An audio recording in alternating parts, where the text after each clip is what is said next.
Welcome to Talk Tantra to me. It is such an honor to be holding space for this divine knowledge to make its way into your ears and lifestyle.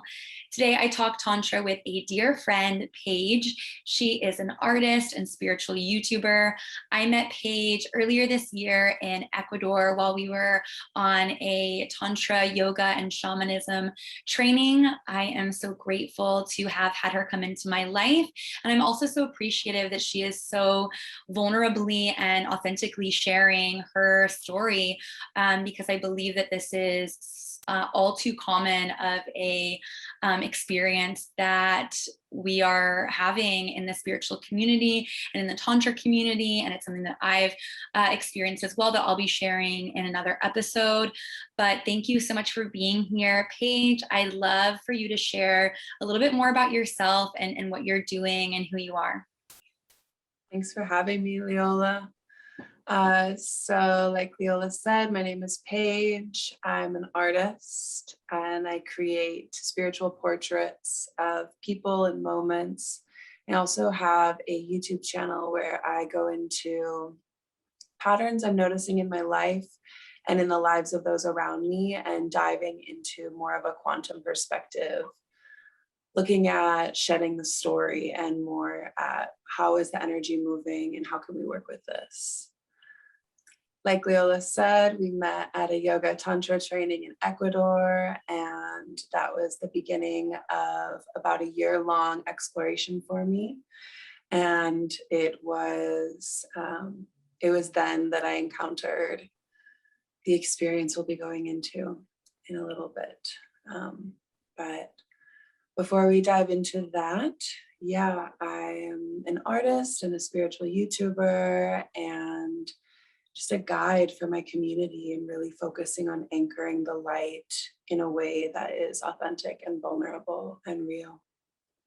Yeah, thank you for sharing all of that. I have to say, so I met Paige again on this retreat, and when I first met her, she has such a beautiful energy that is so raw, but also so confident and almost intimidating. I have to say, I was a bit intimidated when I first met Paige because of her strength, which is such a testament when we're talking about this topic, because these sorts of things happen to everyone, even people that are very strong, because we are so conditioned to not know how to touch in with what's happening in a moment, and also how to communicate, our boundaries. And we're also, in a space where we're giving up a lot of our power often, which is definitely a theme of this podcast, is, reclaiming that power. And it was a big part of my journey to see that we often are, giving our power away to gurus.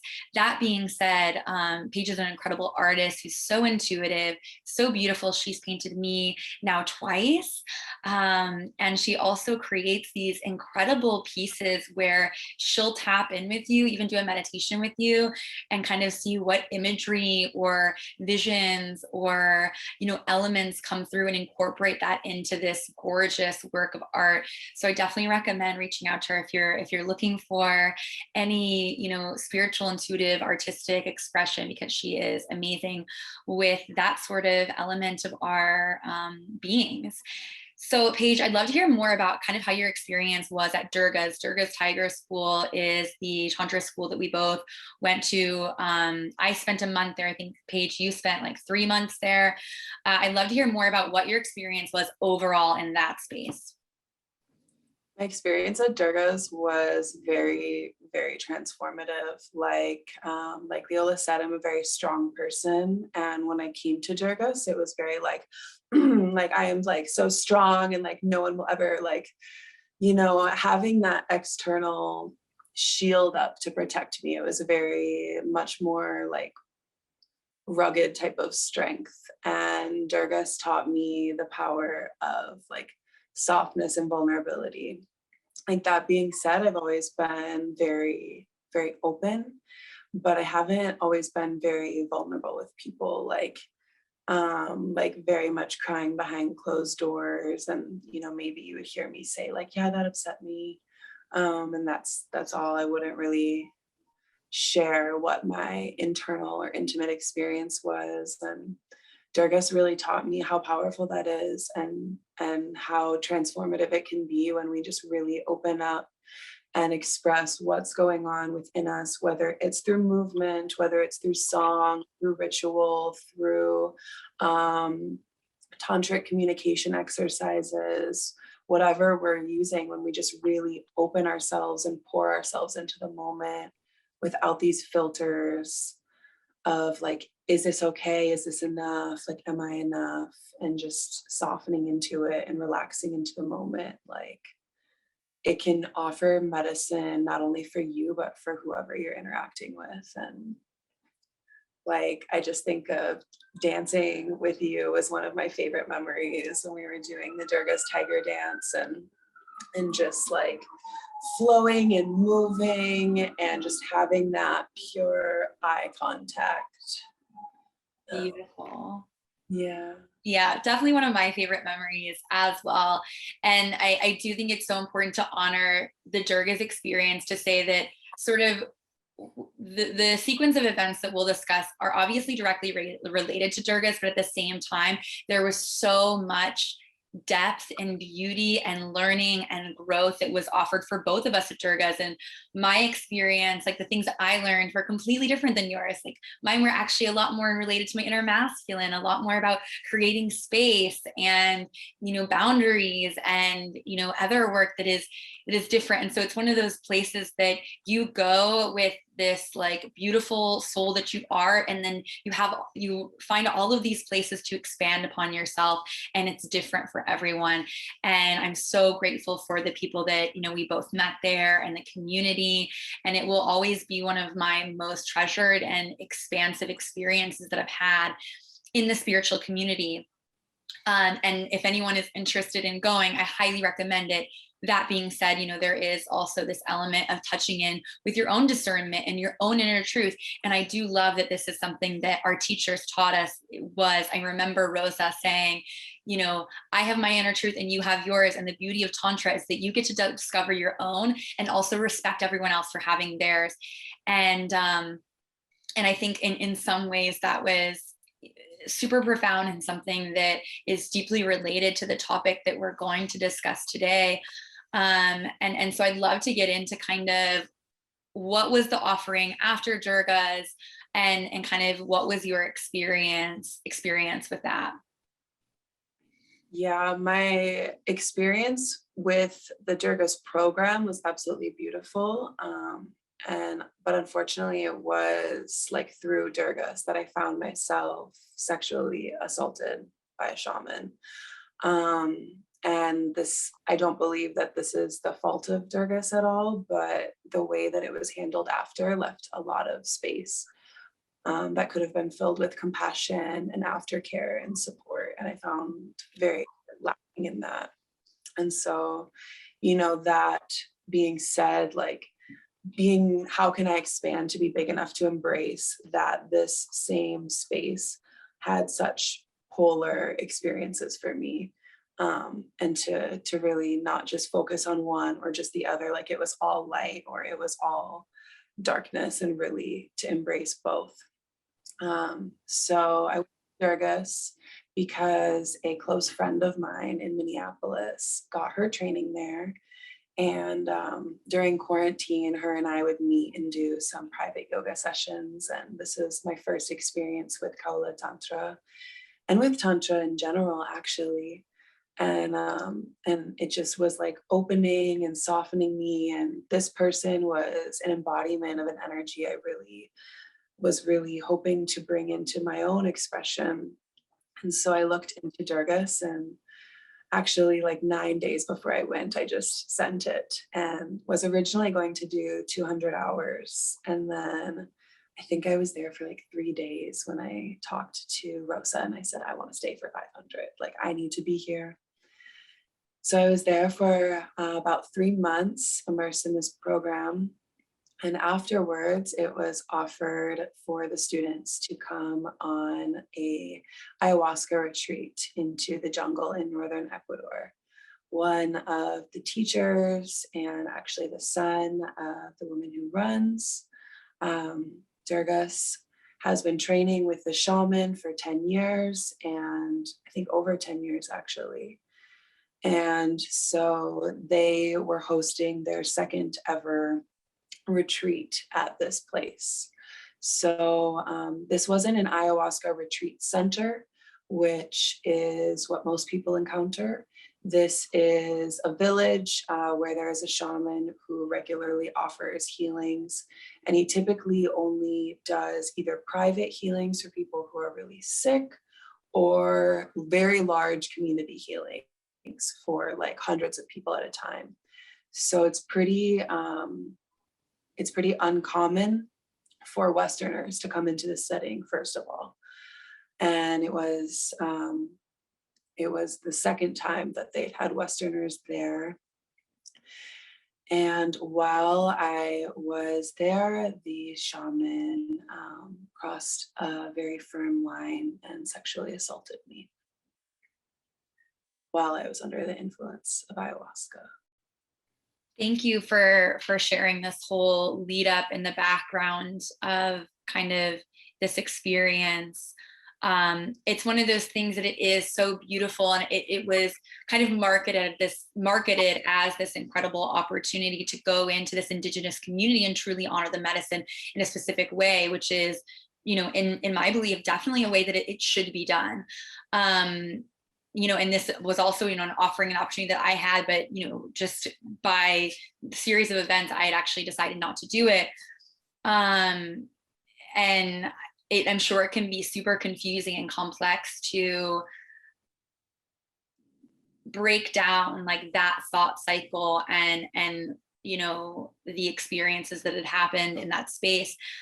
If you're comfortable, I'd love to hear more about what was like the sequence of events, like when you're going into ayahuasca, like was there, a lot of integration before, and what was the experience while you were on the medicine in that space?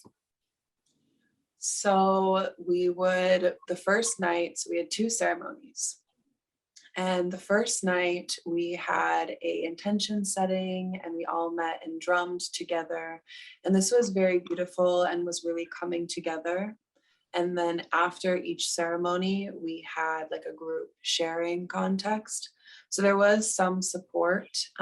And one thing that was really beautiful is that every single person that was on this retreat, minus one, I think there was only one person there that hadn't been part of the Durga's family. So everyone there had either previously been to Durga's, or most of us had just graduated together. So there was really this sense of community that I was really grateful for in that sense.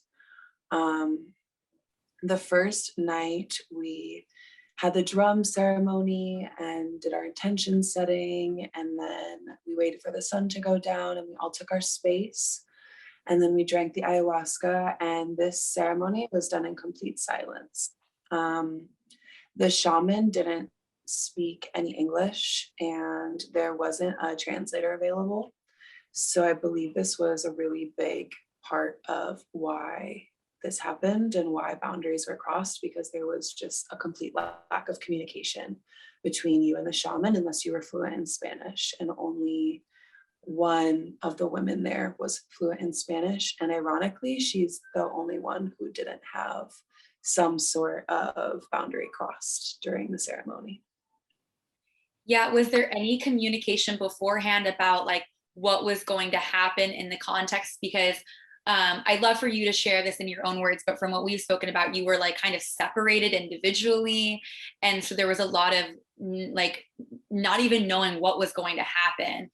What, from your words, was there, could you just expand on that maybe so that people understand like the context of how this could possibly happen in a group setting? Yeah, I'm gonna wait for these sirens to pass. So during the ceremony, we are sitting in silence, and at this point it's more of a group setting. You're in your own mosquito net, but you're all together. And so in this setting it would be pretty impossible for the sexual assault to happen, and it would be like super obvious, and I'm sure would arouse people to be like, let's stop this.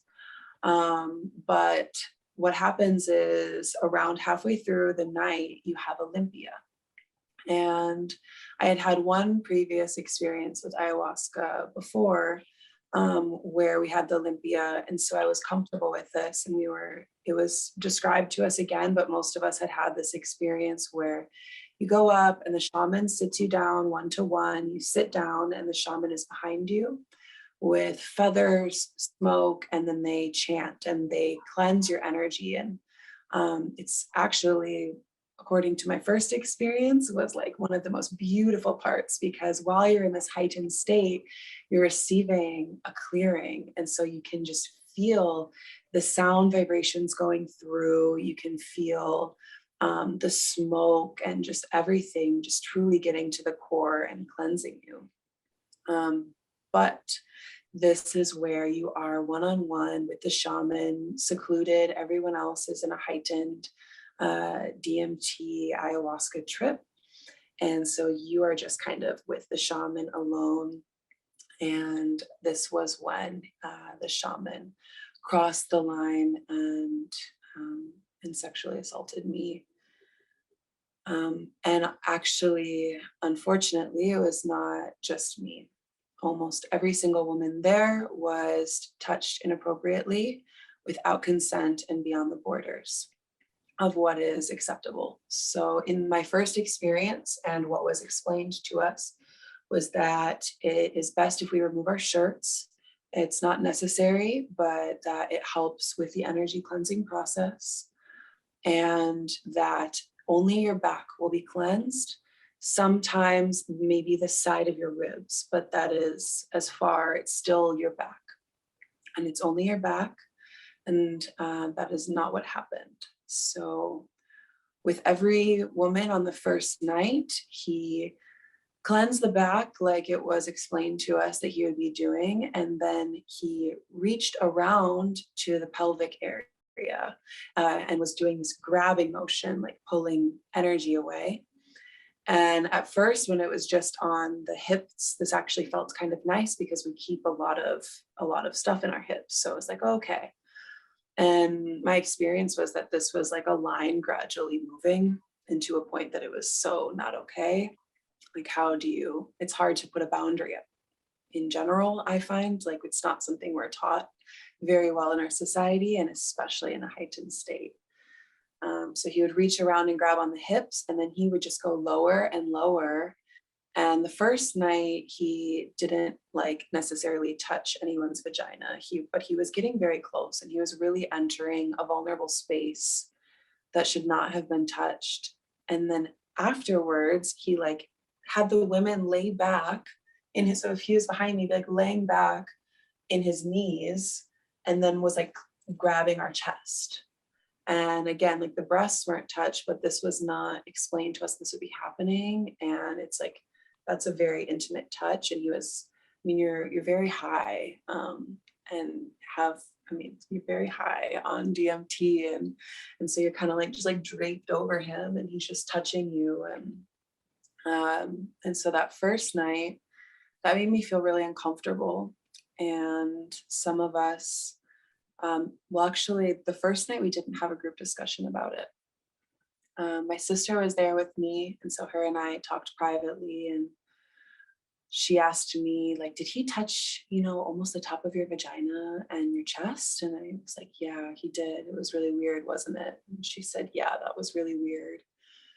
And two of the older women that were in the program, they had a private conversation. So there wasn't a group conversation happening at this point. I think it was just maybe one or two people meeting and talking. It felt like that was kind of weird. I don't know how I felt about that. Maybe, but maybe we do have some trauma there, so it needed to be cleared. Okay. I guess I feel a little bit better knowing it wasn't just me, but also that's uncomfortable. And so two of the older women met and talked, and they actually chose to sit out of the second ceremony because they felt so uncomfortable because of this. And I think that with their wisdom and just their perspective, they were able to like see what was going on and had the willpower to just be like, no, and to set that boundary and to step away. And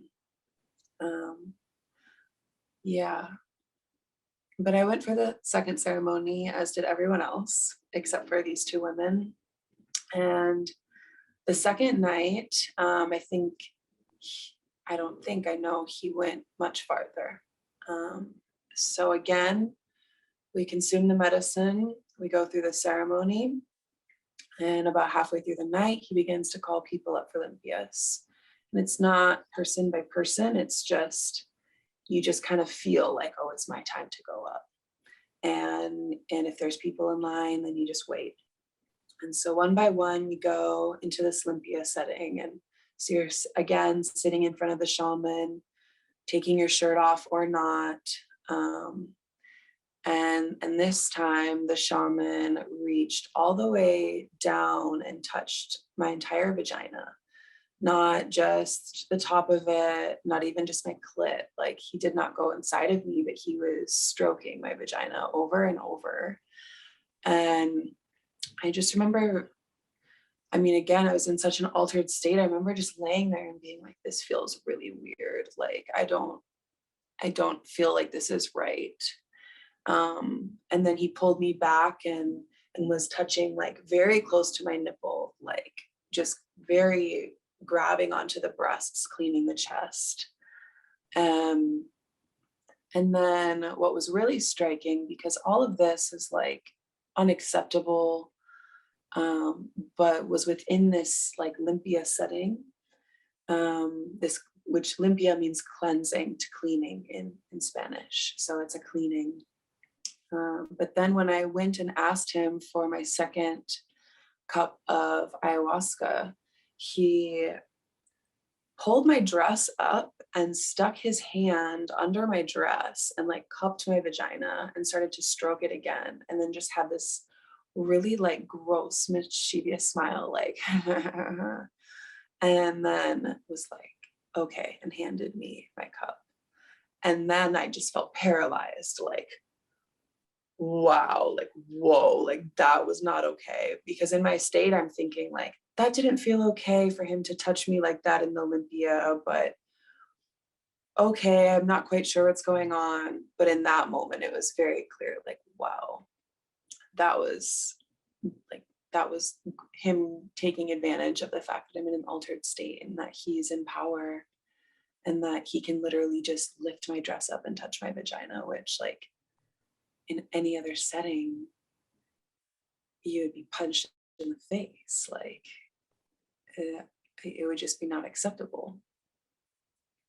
So the next morning, we all met and talked, and the older women actually organized like the women talking together, because they were realizing that so many women had been touched. From what I understand, I was the only person whose boundary was crossed this far, but so many of the women had him going farther and farther down their vagina and even touching their clit. Some of them said no and were coherent enough and like in communication up with their boundaries to be able to voice that. And so it didn't move farther with some people. And what's just really so appalling about it to me is like, he didn't even remember who I was. Like, he didn't even remember that he had done this or even recognize like this is a person that I was just grabbing. Like, we had this meeting that two of the older women organized because one of them speaks fluent Spanish, with all the women who had been touched and the shaman. And they were helping us, express how we felt about it, to ask questions. And I asked him, why did you touch my vagina? Why did you feel that was okay? And why did you do this? Because I came to you for healing and that didn't feel healing. And he didn't even look at me or respond to me. He just said, there were two women that had a lot of dense energy, so I touched them more. And every time that we would inquire, like, why are you doing this? This is not okay. This is not acceptable. He would answer like, one time a woman came to me from Colombia with breast cancer and needed her breasts cleansed during Olympia. So now I cleanse every woman's breast. Or like, one time a woman had cancer of the vagina. So now I heal all vaginas. Which is just like, okay, that logic is super faulty and does not hold up. And then we spoke with, there was a couple of men in the ceremony, and not one of the men had anything but their back touched. They did not have the sides of their ribs, their hips. They were not leaned over his lap and cleansed on the chest. Only the women. And to say this was an energetic thing is so false, because one of the men shared with me an intimate conversation, like, I've actually had like a lot of sexual trauma and like really like need a lot of cleansing in that area. And he didn't even come close to that area. He only touched my back.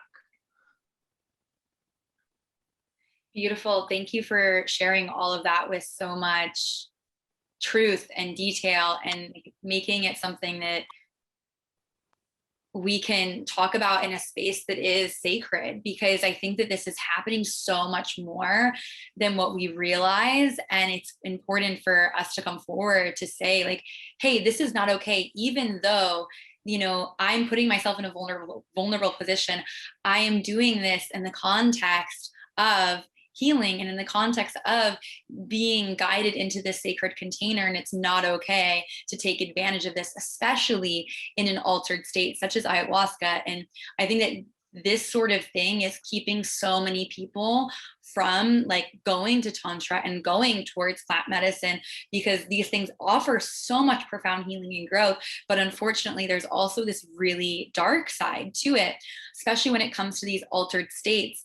Have you done, or have you had an experience with ayahuasca before? Or I'd love to hear like more about like the plant medicine that you've experienced and like how transformative that is, to just kind of say that like the medicine is not the problem, it's these people and it's the way that we're approaching healing. Yeah, I had one experience with ayahuasca prior to this journey, and it took some time to disentangle the trauma from the healing that the medicine did offer. And I actually went into a later ceremony with someone who I had a conversation with, had vetted, and felt very safe with, in order to reconnect with the lessons and the blessings that were given to me by Grandmother Aya, because she is so potent and so beautiful and truly cleansing. And yeah, it's, to your point, it's very important not to confuse what's happening with these shamans abusing their power with the gift of the plant medicine, because the plant medicine can offer you decades of therapeutic healing if you allow it. It's truly like a quantum device that can help you collapse these old patterns that have been in place for a while. During my first ceremony, I felt this awakened sense of trust. I had a communication with my higher self where it was so beautiful. Like, I saw just this array of beautiful like colors and starting to come through my field. And then I was looking at my hand and I saw this like little hummingbird come to drink the nectar from me like I was a flower. And then I felt this team of ancestors around me. And they came and put a blindfold over me. And they said, okay, you are not going to have any more visions during this experience, because we want you to go deeper somatically. And we don't want you to be distracted, but we will take this off. And it was like, we want you to learn how to walk blindfolded and to enhance your other senses. And That that, gave me full chills. That was beautiful. oh, it was amazing, because the rest of my journey was really taking me somatically into my body and showing me like the places I was holding tension and what I was storing there, and then helping me breathe and release it. And, ayahuasca can make you very nauseous because it's a purging medicine. And so it was showing me how to use these waves, surrender more fully and to really let go. And this lesson continued into my next two experiences, where I was shown like how to surrender into being uncomfortable, and how to again like work somatically with the body and to let go, and to see, specifically I was having flashbacks to some other traumatic, or just some other events that created negative behavior patterns for me, or in the long term like maladaptive behavior patterns. And it was showing me how to like welcome and love and embrace the person who went through that, that child, that teenager, that adult. And like it felt so real. Like I felt like I was holding myself in my arms and being like, it's okay, and feeling all of those patterns dropping away, and learning how to just go into it and further connecting with that sense of power that can come when you relax into yourself. Beautiful. Was this medicine experience before or after your initial, or the one with the shaman that assaulted you?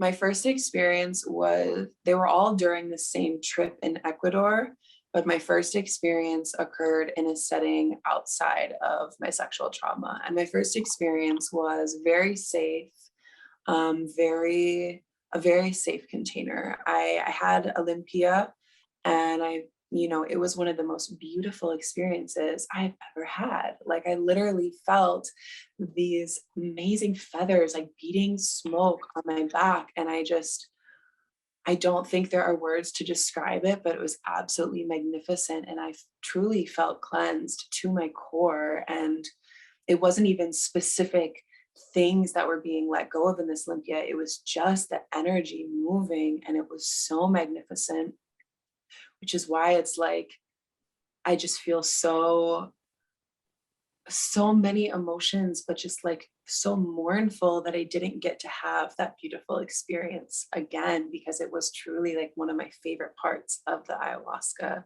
my first time. And then, my favorite part the first time ended up being the gateway for being sexually assaulted in my later experiences. And this is why it is so important to take medicine with a trusted individual who is in a place of sovereignty and not in a place of, on an ego trip with their power, using it to get what they want.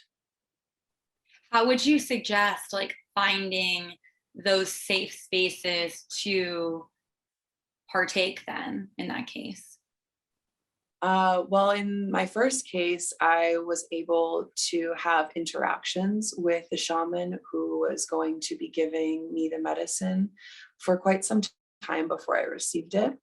And so this is one way is to meet the shaman and to use your intuitive powers. But that's not necessarily like a super vetted way, because I did meet this other shaman who ended up sexually assaulting me before, and I felt, looking back, I did feel like a little bit like, oh, but there wasn't any major red flags. But I asked my friend, who had also been to South America and done ayahuasca, did you hear about women being sexually assaulted? And she said, yes, it's very common. And so what she did is actually found a retreat where they have a woman shaman at every ceremony. So even if the ceremony is not being led by a woman, there is a woman shaman present who is engaged with the process. So this is a really big way. There are actually, because it is such a widespread problem right now, there are actually retreat centers that are opening up in response to this, that have specifically only women shamans, or only only like very trusted individuals there. There are supervisors present to make sure that no one's boundaries are crossed. There's extensive communication, like trauma-informed counselors, so much more offered to ensure a safe and comfortable experience. So that's one way, is to go and to just do research. Because for me, I was just offered this opportunity and I really didn't look anything into it at all. I just knew that I had wanted to do ayahuasca and here was this opportunity. And so, yep, okay, cool, I'm going. And I wanted to, because I wanted to do it again, and I wanted to do it in that tribal setting, because my first setting was not immersed in the jungle, in a native tribe's hut, which was a really cool experience to see the different way that life is done and to interact with these souls. Another way is to ensure that you are able to communicate with the shaman. And that was, I think, one of the biggest gateways that opened the abuse of the women's bodies to the shaman, was that we couldn't communicate to him. And so he felt he could do whatever he wanted. And this was one thing he actually said in his, when we were having this conversation with him, is like, why didn't you ask before, if you really felt it was necessary to heal someone's private and sacred genitalia? Why didn't you ask? And he said, oh, well, they don't speak Spanish. If I always ask the Spanish women, every other woman who comes to me that I heal, I ask, but they don't speak Spanish, so I didn't ask. Yeah.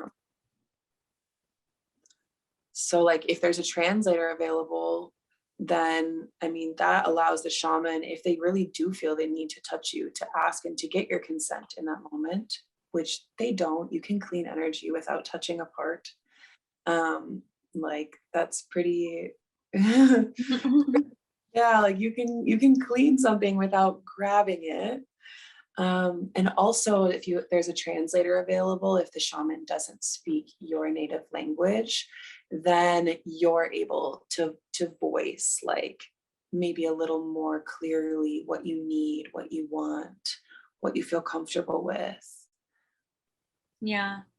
Beautiful. I love you. I love that you shared all of that information. I do think it's really important to touch in on this idea that, like, even when you have the green light, you feel like, because like, oh, well, I trust Durga's Tiger School, so I'm going to trust everything in association with that. Like, unfortunately, like, that's just not gonna cut it. Like, and I know for myself, from my experience, like, the practitioner that I worked with, it was under a different setting, and I'll share more about that again in a future episode, but this person had, Yelp reviews that were all amazing, and like, but all it takes is like for them to turn one time, for that to unfortunately like dissipate all of those beautiful and good things.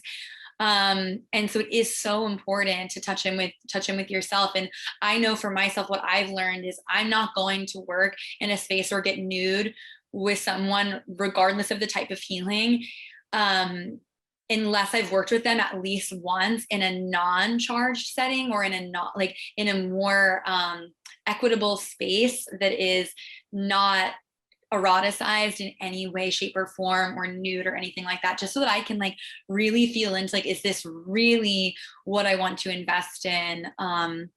And I think that goes along with this idea that you had of like taking the time to like actually get to know the shaman that you're working with, and to have other people present as well, is also, I think, super, super important, especially in a space where you are going into an altered state. So thank you for sharing that piece as well.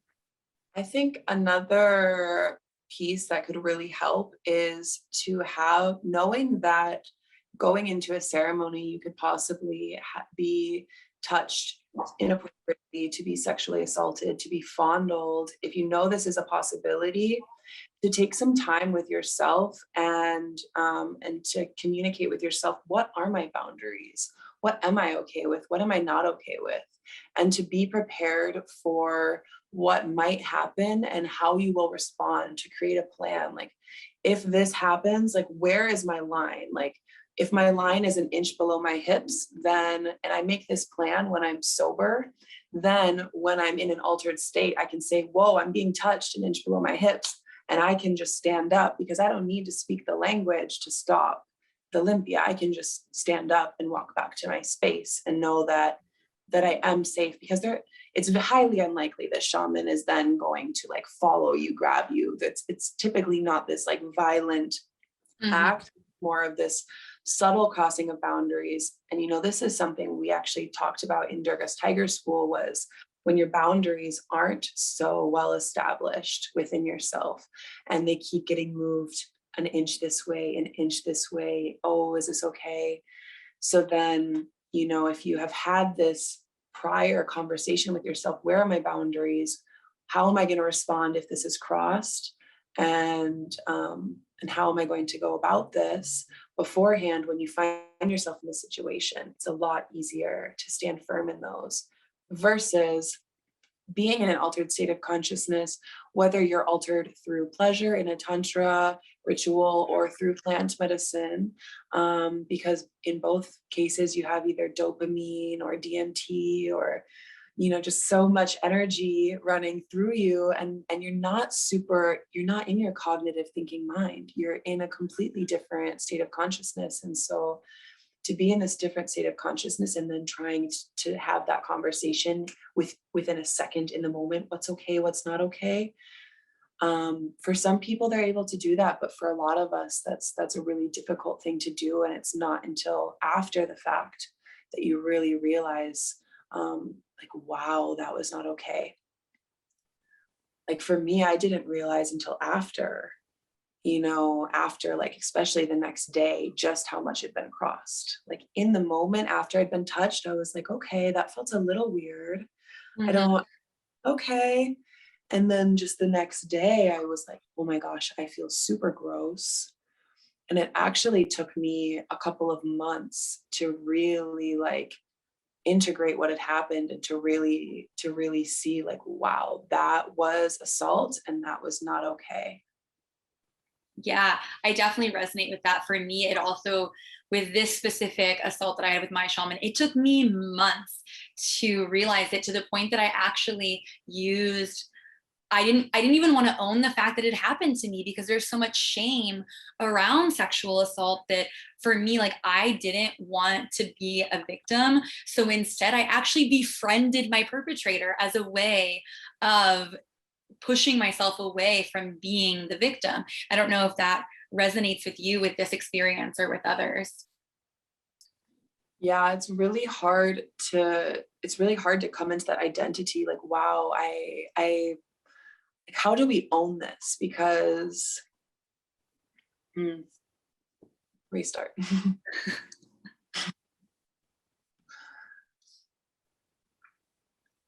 Yeah, I really resonate with that, what you shared, the way that we cope with something to help integrate with the story of what happened and the reality of what happened.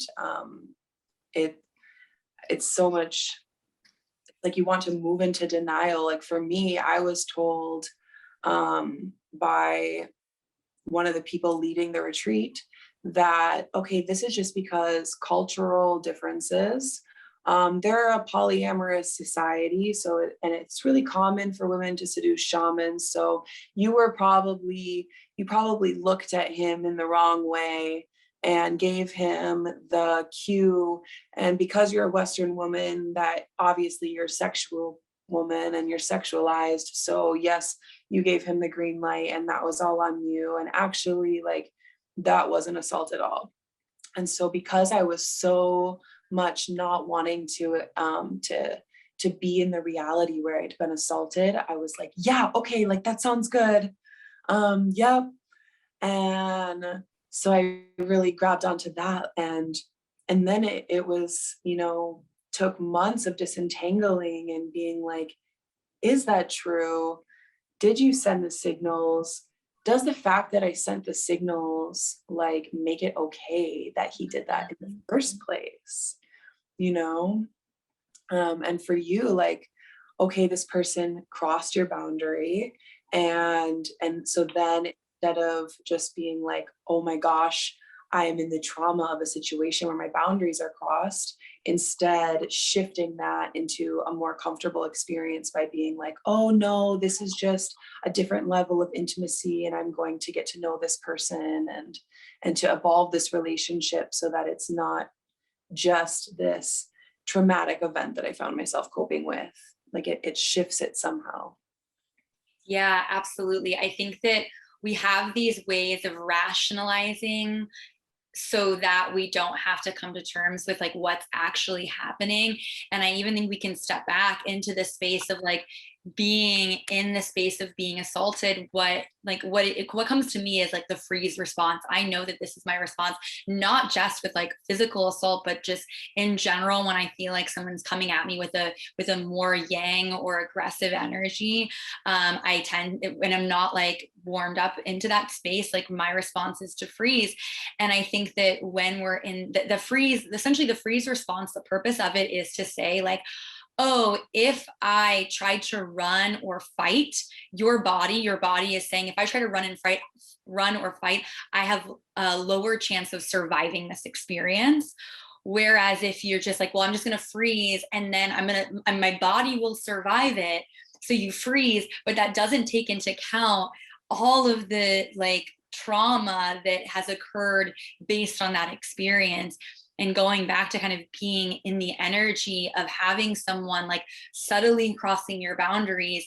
And I think especially as women, like we're taught to just like accept things and to not say no. And like it's, to me, the Me Too movement is equal parts like men not being taught how to ask for consent, and women also like not knowing how to say no, not being taught how to say no or how to stand up for themselves. Like we're living in a society where women have unfortunately been treated as a lesser class for, you know, thousands of years, and we're still, regardless of like the progress that has been made in the last 100 years, like we're still breaking down the epigenetics of the feminine experience. And I love it if you have anything you'd like to add on that. I would love to hear it as well. I love that you brought up the epigenetics, because even if the society has shifted, it's still in our DNA, and we still have that trauma in our blood and in our genes and in our larger like Jungian like collective unconscious psyche. Like it's still thriving there. And so like, and not even just in our blood from past centuries, but you know, if you've had past traumas in your lifetime, like these imprints can like further reinforce that freeze response. Because what happens if I have had a previous sexual trauma and then I find myself in another situation where I'm being traumatized and my body goes into that freeze response? Now I am like having flashbacks to my first experience. While in this experience, while feeling frozen in it, it becomes this very complex, multi-layered experience that is very difficult to heal from and can be even more paralyzing, because you're not just in this moment, you're in this moment and in every other moment where your boundaries have been crossed. And every time your boundaries are crossed, and my experience has been that they become a little bit weaker, unless I actively work on strengthening them. But when my boundaries are crossed, you know, I feel like, was there something wrong with me? I don't know. Did I do something to make this happen? I start to get into this mindset of like the victim blaming, like what did I do? And why didn't you just stand up? Like, why didn't you just walk away? Like, why didn't you recognize? Like, why didn't you didn't even recognize like what was happening in the moment and to be able to stop it? Like, I remember one of the other women sharing, yeah, he started to touch me, and you know, I was like, no, get off of me. And so then he continued the Olympia and didn't touch me sexually the rest of the time. And I didn't even share my experience in this moment because I felt like so shameful that I didn't have that response.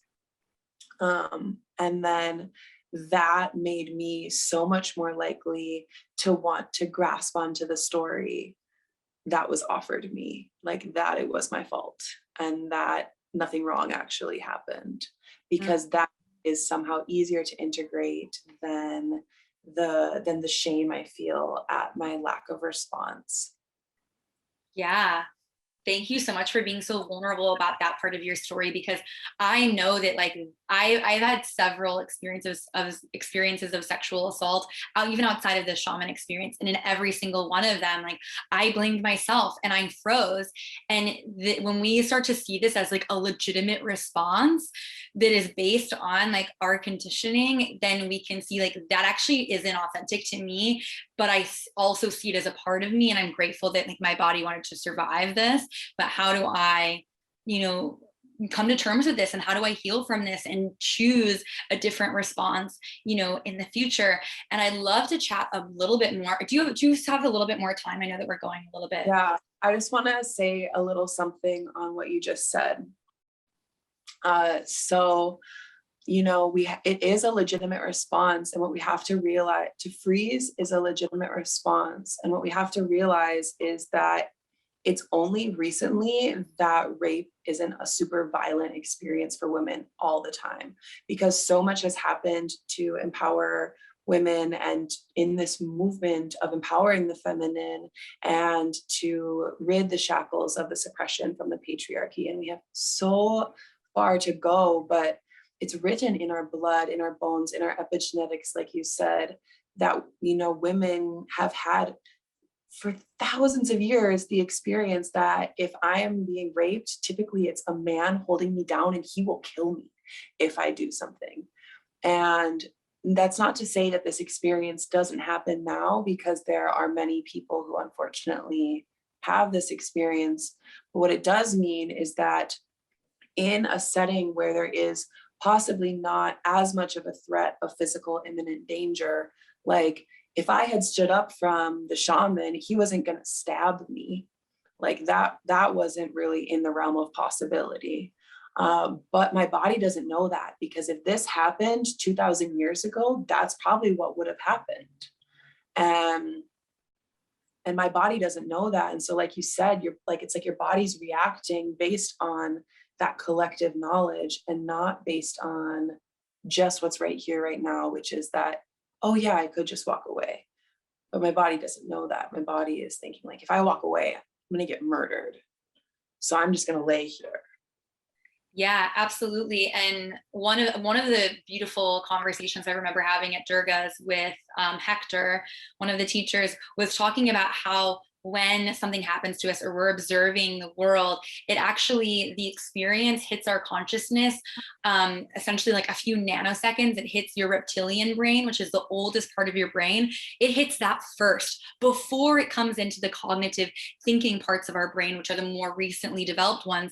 So obviously our body is going to react based on the first thought, which comes from the, more older like survival space, rather than the logical thinking space, which might say, oh, like, fuck, I'm in danger and I have the opportunity to go with my natural response, which is to freeze, to try to respond. Or I could look at the space around me and say, oh, actually, I have these other options as well, right? Mm-hmm. So thank you for sharing that and expanding on that as well. I'd love to get into just a couple more things before we wrap this up. And one of those is this idea of like sexualizing and being sexualized, and especially like you being the only one that had this like specifically like more intense experience. And it's something that I resonate with so deeply. And, and I think that this even goes back to our experience at Durga's, like being young, beautiful, vibrant women who generally really own our sexuality, and are really open to exploring it within safe containers. And because we don't really even know what safe containers are, especially when we're first getting into this world, that can create an openness that's more easily preyed upon, I suppose. And what this also brings to mind is, so at Durga's, love the experience overall, but it's interesting to me, the dichotomy of like the experience at the school and then the experience in this like tribal setting taking ayahuasca, in that, Durga's was very much like it's a tantra school, but there wasn't a ton of like tantric embodiment work that was based on like fully accepting our bodies and nudity and expressing our sexuality in healthy ways. In fact, to me, it felt more like suppress your sexuality so that you don't distract other people. And to me, I felt very triggered by that specific element of Durga's, while I still respected that that was the highest truth of the teachers that we were working with. I felt that like, cool, if people are triggered by my sexuality, and then that's an opportunity for them to, you know, go within. And I'm not even my sexuality, because it would even be things like, don't wear yoga clothes that are like tight, or like what anyone in LA would wear to like a yoga class. Like we were encouraged not to wear those things, not because my intention in wearing the garment is sexual, but because someone else might sexualize me. And so I need to protect them. And I don't know if you have anything that you'd like to add on that topic, but I think that that is one of the greatest flaws in this world, is this idea that like, oh, like don't like keep your body and keep everything hidden to avoid triggering someone else. Whereas I see this triggering as an opportunity for them to look within. Yeah, there's a lot of currents going on in what you just brought up. The first of which is like, I believe at Durga's, there was so many different schools all merged into one thing. So it wasn't just a Tantra school. So we had Kundalini instructors there. And Kundalini is very much cover your body, like from head to toe, all white. And that was one of the instructors that I had the same experience, like, you're too sexy. It was in my final exam, and I was wearing a shirt where my nipples were able to be visible. And I mean, I was still clothed, but it wasn't enough. And that was commented upon, like, this is unacceptable. Can I just stop one? It wasn't like your shirt was see-through either. It was like, if it was cold, your nipple might show. Like, it wasn't like she was like showing up with like areola out. It was like any yoga bra, like if it doesn't have padding, is going to show that. And like, that's normal. Just wanted to be clear so people understood, like, it wasn't like you were walking in naked. It was like a typical yoga shirt. Like, it wasn't anything outside of the box of like, again, a normal yoga studio. Yeah. So I think that there was like that element is because it's not just only people that are in this Tantra. It wasn't just a Tantra school. It was like, there was this Kundalini, which they have a different perspective on sexuality. We're also in like a really conservative country in Ecuador. And I think that was a big part of it. Like, I know when we did our Temazcal, they were like, you can be naked in the Temazcal, but you must enter into the Temazcal wearing clothing, because if our neighbors see you, like, it's like they're like really bothered by it and like really worked up. And like the fire tender was a local Ecuadorian, and like because Ecuador was taken was part of the Spanish Inquisition and had the colonization, like they have a lot of these like old world like Catholic views that are like surprisingly in contrast with the shamanistic culture, which is like doesn't have the shame of the body. So I think there's a lot of those currents that were going on specifically in this event, but what you brought up in this context was saying that women who are like really vibrant and really open often have their boundaries crossed a lot more, because people perceive them like, oh, it's okay for me to go and explore my boundary with this person. And I 100% feel that is true. Like, even as recently, like as later in my travels in Ecuador, like encountered a person who I was sharing my experience with at Durga's and just talking with them about it. It was super nourishing. And then like they went to cross one of my boundaries, and I was in a much more coherent state. And so I was able to be like, yo, this is not okay. And his response was, oh, but you're a tantra girl, like how he like got mad at me because, oh, you're from this school of being that is sexual in nature and has a sexual current, so like why can't I just cross all of your boundaries? And he was like confused and angry about that. And that sentiment's like pretty prevalent. Like the people who are open, it's like, oh, you're open, okay, well, let me just do whatever. Yeah.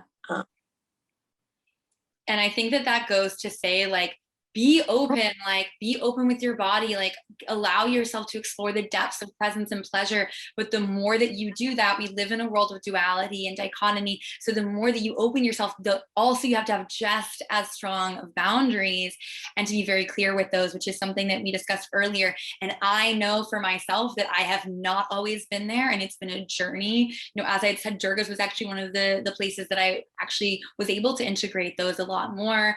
And so I'm really grateful for that. And it's still, you know, something that I'm constantly working on with my relationship with myself and with my partner, and also with the people that I work with. So just being aware of that space, and also recognizing that Tantra is not inherently sexual, and nude bodies are not inherently sexual. And, you know, why are we sexualizing these things without having the full awareness? And I think that this is just an invitation to educate yourself on, you know, these topics, and then also to just touch in with your highest truth. Definitely. Yeah, our bodies aren't inherently sexual, but they've been sexualized. And likewise with these practices and boundaries, like that was a big thing for me in my journey in Ecuador, was like really showing me how much I really needed to go within and to establish my boundaries and to have that communication. Like, just like I talked about earlier, saying that can be really good preparation for going into a ceremonial setting, knowing that, you know, this abuse of women in a ceremonial setting is very, very prevalent, and it needs to be known just how prevalent it is. In fact, it's so that every person I told that was from South America, that I told about my experience, their response was, it actually wasn't even super compassionate. It wasn't like, oh my gosh, I'm sorry this happened to you. Like, do you need something? You know, I would share, like, this happened to me. I had a shaman sexually assault me. And their response would be, yeah, that's really common. That happens a lot. And it's like they've been desensitized to it. And so we need to know just how common this is. And, you know, to establish in preparation, if we're going to go into these settings, that this is a possibility, and to be prepared for this possibility, and to have firm boundaries, and to know that even if we do all this research, it could possibly still happen. And not even just in plant medicine ceremonies, which, apart from the abuse of power by shamans, I do highly recommend plant medicine. It's been transformational. But like in Tantra settings and in other ceremony settings, even in just like gurus, like yoga gurus, outside of altered states of consciousness, outside of engaging in ceremony, like yoga teachers are known to sexually assault. Gurus, like not even just yoga teachers, but gurus in many traditions. There have been so many accounts that have come out of these like really renowned, like well-known gurus, who have taken advantage of women. And it doesn't come out until they realize that there's been 10, 20, 50 plus women who've had this experience. Yeah.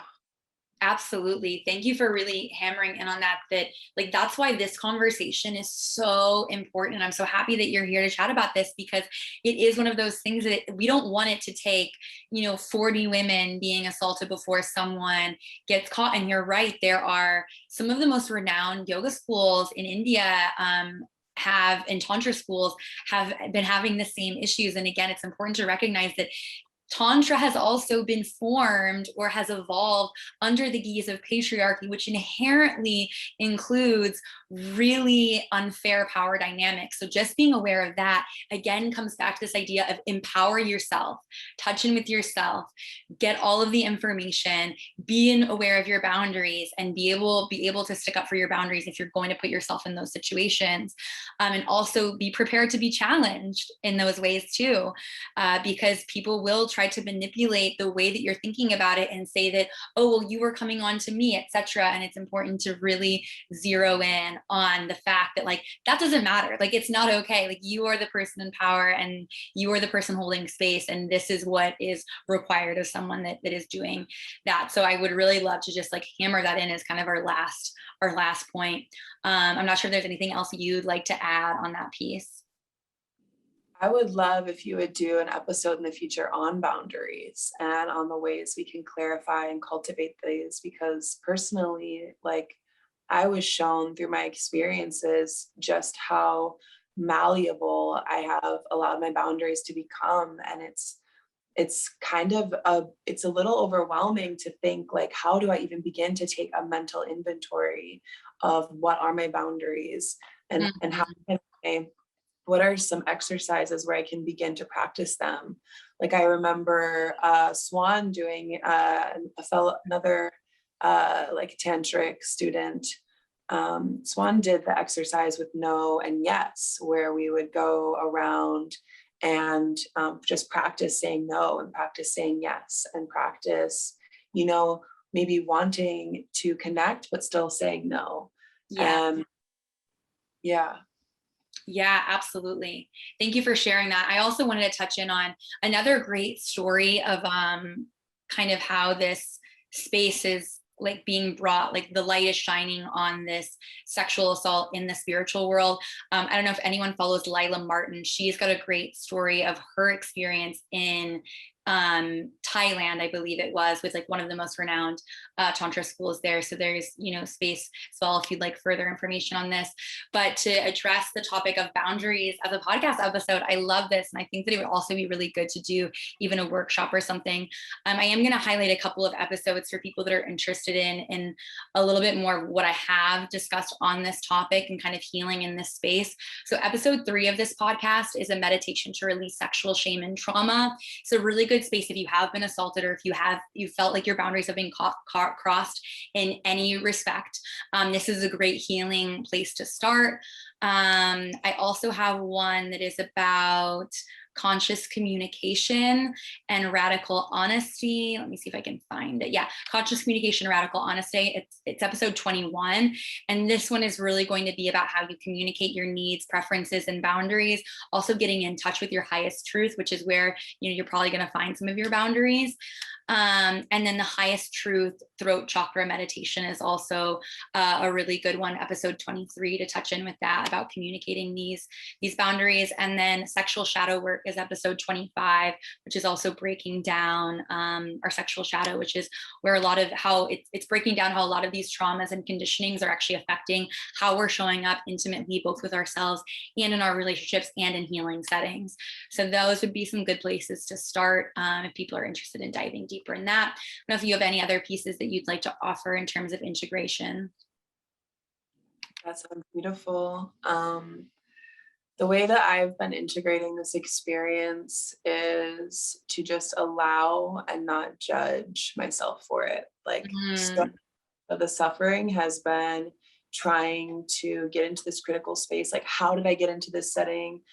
Which is a good thing to look at, how did it happen? Because then you can help prevent it in the future.